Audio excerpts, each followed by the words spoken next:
চালের গুঁড়া বা চাল বাটার ঝামেলা ছাড়াই একদম নরম তুলতুলে আর জালিদার চিতই পিঠা কিন্তু আপনারা খুব সহজেই তৈরি করে নিতে পারবেন। মাত্র এক বাটি সুজি দিয়েই কিন্তু একদম নরম তুলতুলে চিতই পিঠা ঝটপট তৈরি হয়ে যাবে। চালের গুঁড়া দিয়ে চিতই পিঠা বানাতে গেলে কিন্তু অনেকেরই অসুবিধা হয়, হয়তো ফুলে ওঠে না বা ঠিকঠাক জালিও তৈরি হয় না। কিন্তু সুজির এই চিতই পিঠা একবার তৈরি করে দেখুন, আর এই পিঠাগুলো এতটাই টেস্টি হবে যে একটা দুটোতে কিন্তু কারোরই মন ভরবে না। ছোট থেকে বড় বাড়ির সকলেরই খুব পছন্দ হবে। চাইলে খেজুর গুড় দিয়েও খেতে পারেন বা চাইলে যে কোনো সবজি দিয়েও খেতে পারেন। তো হ্যালো এভরিওয়ান, কেমন আছেন আপনারা সবাই? আশা করি আপনারা সবাই ভালো আছেন and welcome to my channel. তো আজকের এই রেসিপিটা যদি আপনাদের ভালো লেগে থাকে অবশ্যই লাইক আর শেয়ার করবেন, আর আমার চ্যানেলে নতুন এসে থাকলে চ্যানেলটাকে সাবস্ক্রাইব করে নেবেন।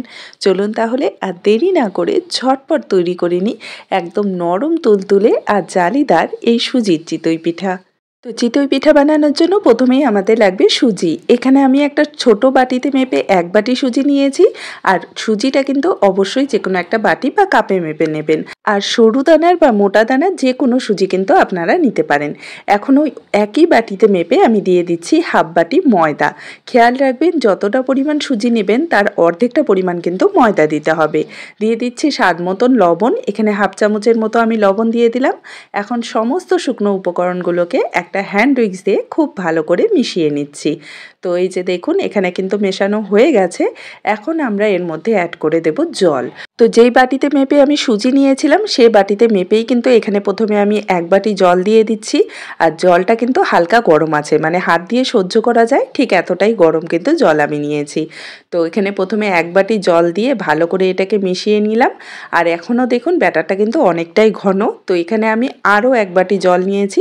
তো পুরোটা একবারে দেব না, অল্প অল্প করে দিয়ে মিক্স করে নেব। তো প্রথমেই কিন্তু খুব বেশি পরিমাণে জল অ্যাড করতে যাবেন না, এক বাটি বা দেড় বাটি জল প্রথমে দিয়ে দিতে পারেন। তারপর যদি দরকার মনে হয় তাহলে কিছুটা জল অ্যাড করে নেবেন। তো এখানে যতটা জল লাগবে আমি সম্পূর্ণটাই আপনাদের বলে দেব। তো এই যে দেখুন এখানে কিন্তু আরও হাফ বাটি যে জল ছিল সেটা পুরোটাই আমি দিয়ে দিলাম। আর এই জলটাও কিন্তু হালকা গরম জল, ঠিক আছে? একদম ঠান্ডা জল বা রুম টেম্পারেচারে থাকা জল নেওয়া যাবে না, একটু গরম করে জলটা নিতে হবে। তো এই যে দেখুন এখানে ভালো করে আমি মিশিয়ে নিয়েছি। আর এক বাটি সুজির জন্য কিন্তু আমি এখানে 2 বাটি জল নিয়েছি।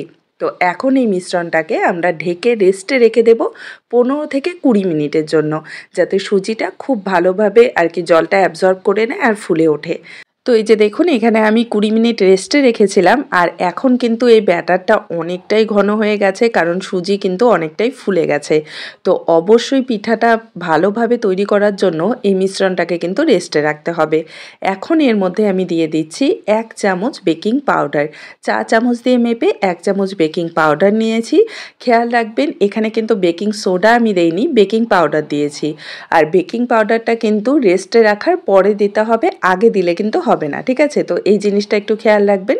তো এখন খুব ভালো করে বেকিং পাউডারটাকে আর কি মিক্স করে নিচ্ছি হ্যান্ড উইক্সটা দিয়ে। তো এখানে দেখুন মেশানো হয়ে গেছে ভালো করে।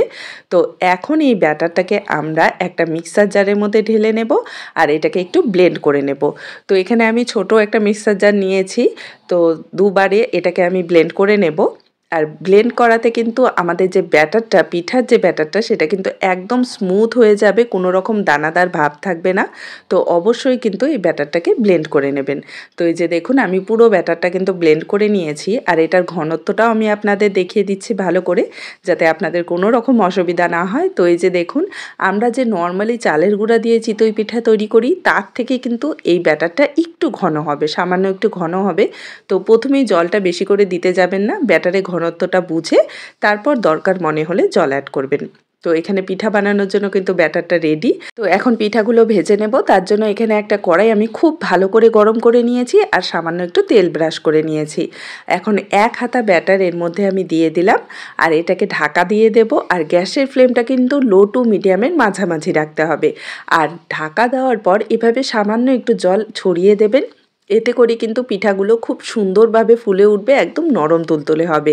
আর 2 মিনিটের মতো এটাকে কুক করতে হবে। আর এই যে দেখুন পিঠাটা কিন্তু একদম তৈরি হয়ে গেছে আর কত সুন্দরভাবে ফুলে গেছে। খেয়াল রাখবেন এই সুজির চিতই পিঠাটা কিন্তু একদম হাই ফ্লেমে ভাজা যাবে না, মানে মিডিয়াম টু লো এর মাঝামাঝি রেখে কিন্তু পিঠাটাকে ভাজতে হবে। আর নিচের দিকটা আপনারা দেখেই বুঝতে পারলেন একদমই কিন্তু পুড়ে যায়নি, খুব সুন্দর কালার এসেছে।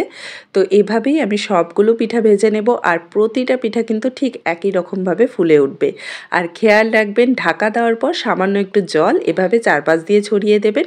আর গ্যাসের ফ্লেমটা লো টু মিডিয়ামের মাঝামাঝি রেখে 2 মিনিটের মতো পিঠাটাকে কুক করতে হবে। আর তাহলেই কিন্তু ঠিক এতটাই সুন্দর ফুলকো ফুলকো চিতই পিঠা তৈরি হয়ে যাবে।